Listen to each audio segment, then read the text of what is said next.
আপনারা দেখছেন TVN 24 news network. সবশেষ আপডেটে স্বাগত জানাচ্ছি আমি শোয়েব আক্তার। ইরানের সর্বোচ্চ নেতা আলী খামেনির রাষ্ট্রীয় জানাজা শুধু একজন নেতাকে বিদায় জানানোর অনুষ্ঠান নয়, বরং ইসলামী প্রজাতন্ত্রের রাজনৈতিক আদর্শ, ধর্মীয় বৈধতা এবং আঞ্চলিক প্রভাবকে নতুন করে তুলে ধরার একটি বড় প্রচারণায় পরিণত হয়েছে। প্রায় এক সপ্তাহব্যাপী এই কর্মসূচির প্রতিটি ধাপ, স্লোগান, প্রতীক, শোভাযাত্রার রুট, পতাকা, ধর্মীয় আচার এবং বিদেশি প্রতিনিধিদের উপস্থিতি সুনির্দিষ্ট বার্তা বহন করছে বলে মনে করছেন বিশ্লেষকরা। তাদের মতে খামেনির মৃত্যুর পর নেতৃত্বে কোনো দুর্বলতা তৈরি হয়নি, বরং রাষ্ট্রের আদর্শ ও প্রতিরোধের নীতি আগের মতোই অব্যাহত থাকবে। এই বার্তায় দেশ বিদেশে পৌঁছে দিতে চাইছে তেহরান।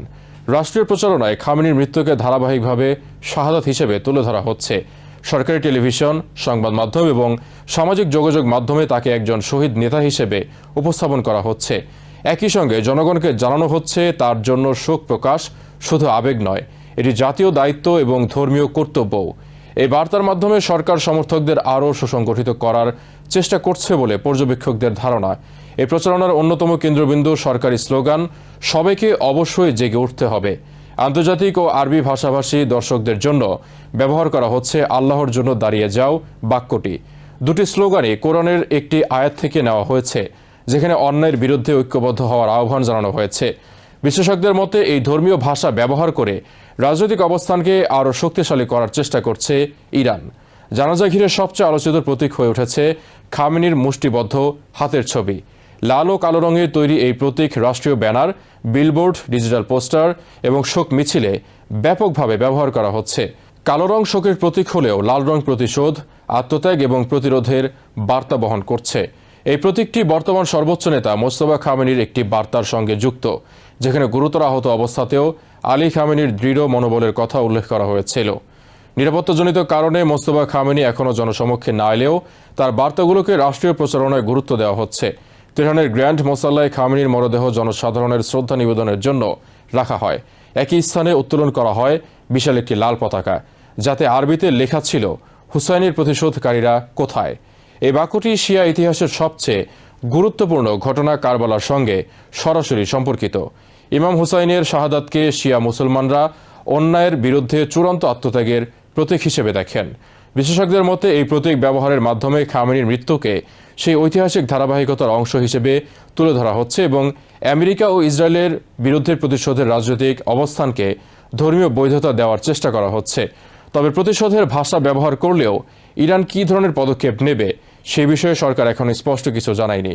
অতীতেও 2020 সালে জেনারেল কাসেম সোলেমানি নিহত হওয়ার পর ইরান ইরাকে আমেরিকার সামরিক ঘাঁটিতে ক্ষেপণাস্ত্র হামলা চালিয়েছিল। সে সময় তেহরান বলেছিল এটি ছিল প্রতিশোধের প্রথম ধাপ এবং দীর্ঘমেয়াদে অঞ্চল থেকে আমেরিকার সামরিক উপস্থিতি কমানোই তাদের লক্ষ্য। বর্তমান পরিস্থিতিতেও একই ধরনের দীর্ঘমেয়াদী কৌশল অনুসরণ করা হতে পারে বলে ধারণা করছেন বিশ্লেষকরা। খামেনির জানাজার রুটও বিশেষভাবে পরিকল্পিত। তেহরানের গ্র্যান্ড মোসাল্লা থেকে শুরু হয়ে শোভাযাত্রা যাবে কোম, এরপর ইরাকের নাজাফ ও কারবালা হয়ে শেষ পর্যন্ত মাশহাদে, যেখানে ইমাম রেজার মাজারের পাশে তাকে দাফন করা হবে। এই চারটি শহরই শিয়া ইসলামের ধর্মীয় ও রাজনৈতিক ইতিহাসে অত্যন্ত গুরুত্বপূর্ণ। কোম ইরানের ধর্মীয় শিক্ষার কেন্দ্র, নাজাফ ইমাম আলীর মাজারের জন্য বিখ্যাত, কারবালা ইমাম হোসাইনের শাহাদাতের স্থান এবং মাশহাদ ইমাম রেজার পবিত্র মাজারের কারণে শিয়া বিশ্বের অন্যতম গুরুত্বপূর্ণ নগরী। বিশ্লেষকদের মতে এই পুরো রুট শিয়া পরিচয় ও ইসলামী প্রজাতন্ত্রের আদর্শিক ভিত্তিকে প্রতীকীভাবে এক সুতোয় গেঁথে দেয়। জানাজা অনুষ্ঠানে ইরানের আঞ্চলিক মিত্রদের উপস্থিতিও ছিল অত্যন্ত তাৎপর্যপূর্ণ। লেবাননের হিজবুল্লাহ, ফিলিস্তিনের হামাস ও ইসলামিক জিহাদ, ইয়েমেনের হুথি এবং অন্যান্য মিত্র সংগঠনের প্রতিনিধিদের রাষ্ট্রীয়ভাবে স্বাগত জানানো হয়। প্রতিটি প্রতিনিধি দল খামেনির কফিনের সামনে শ্রদ্ধা জানানোর আগে তাদের জন্য নির্দিষ্ট কোরআনের আয়াত তেলাওয়াত করা হয়। বিশ্লেষকদের মতে প্রতিটি আয়াত বেছে নেওয়ার মধ্যেও রাজনৈতিক ও কূটনৈতিক বার্তা ছিল। বিশেষ করে সৌদি আরবের প্রতিনিধি দলের জন্য পাঠ করা একটি আয়াত আরব বিশ্বের গণমাধ্যমে ব্যাপক আলোচনার জন্ম দিয়েছে। পর্যবেক্ষকদের মতে পুরো জানাজা অনুষ্ঠানকে এমনভাবে সাজানো হয়েছে যাতে দেশের ভেতরে জাতীয় ঐক্যের অনুভূতি তৈরি হয় এবং একই সঙ্গে আন্তর্জাতিক অঙ্গনে ইরানের রাজনৈতিক অবস্থান ও আঞ্চলিক মিত্রদের প্রতি বার্তা পৌঁছে যায়। তাদের মতে এটি কেবল রাষ্ট্রীয় শোকানুষ্ঠান নয়, বরং ইসলামী প্রজাতন্ত্রের আদর্শ, শিয়া রাজনৈতিক পরিচয় এবং প্রতিরোধের নীতিকে নতুন করে প্রতিষ্ঠার একটি কৌশলগত প্রচারণা। খামেনির মৃত্যু সত্ত্বেও রাষ্ট্রের ক্ষমতার ধারাবাহিকতা, নেতৃত্বের স্থিতিশীলতা এবং আঞ্চলিক প্রভাব অটুট রয়েছে। এই বার্তাই জানাজার প্রতিটি আয়োজনের মাধ্যমে তুলে ধরতে চাইছে তেহরান। নিউ ইয়র্ক থেকে সম্প্রচারিত TVN 24 টেলিভিশন বিশ্বজুড়ে বাঙালির কণ্ঠস্বর।